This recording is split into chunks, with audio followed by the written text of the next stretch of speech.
تنهرهما وقل لهما قولا كريما صدق الله العظيم।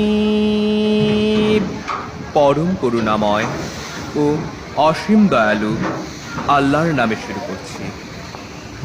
মহান আল্লাহ আদেশ করেছেন যে তাকে ছাড়া অন্য কারো ইবাদত করো না এবং পিতা মাতার সাথে উত্তম আচরণ করো।